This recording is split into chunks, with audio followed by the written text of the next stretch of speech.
જે ઘરમાં સ્ત્રીમાં ધર્મ છે, જે ઘરમાં સ્ત્રીમાં ધર્મ છે ને એનો દીકરો ધર્મિષ્ઠ બને છે. અને માં જ્યારે દીકરામાં ધર્મની સ્થાપના કરે છે એ પરિવારમાં કોઈ પણ દિવસ ઓચિંતાને તકલીફ આવતી નથી. માટે અમુક ઉંમર પછી દીકરા દીકરીઓને મદદ કરો.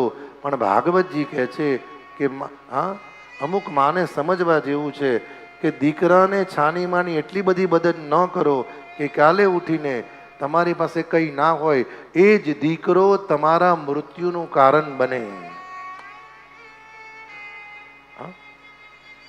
આપો આપવાની ના નથી, પણ એક મર્યાદામાં. એટલી બધી ખોટી બી ના કહ્યું, એવી ટેવ ના પાડો. અમુક તો કહે ને બેટા જરાય ચિંતા કરીશ નહીં, જ્યારે જોઈએ તાર મને કહેજે, હું છું ને, તારે કહીએ હાથ લાંબો કરવાની જરૂર નથી. ભાઈ, હાથ લાંબો કરતા નહીં શીખે તો મહેનત કરતા ક્યારે શીખશે? હાથ લાંબો કરતા નહીં શીખે તો પુરુષાર્થ કરતા ક્યારે શીખશે?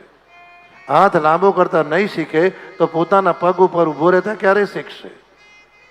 પ્રેમ કરો, ના નથી, પણ વારંવાર એ પ્રેમ એવો ન હોવો જોઈએ કે જે પ્રેમ તમને ઝેર આપીને મૃત્યુનું કારણ બનાવે. સાહેબ, જેને જેની મર્યાદા છે ને એને એની મર્યાદામાં એટલા જ રાખો સાહેબ.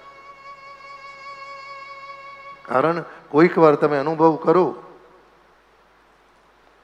કોઈક વાર અનુભવ કરો કે જેને તમે બહુ પ્રેમ કરો છો, જે અધિકારી નથી, જે લાયક નથી, પણ તમે કોઈક વાર એને 500 રૂપિયા પ્રેમથી વધારે આપો ને એટલે તરત બીજે મહિને કહેશે કે ગયે મહિને 500 આપ્યા તો આ મહિને કેમ? માટે જે જેની મર્યાદા છે એમાં રાખતા શીખો તો જીવનમાં જીવવાની મજા આવશે.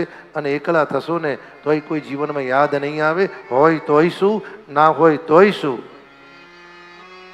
હા,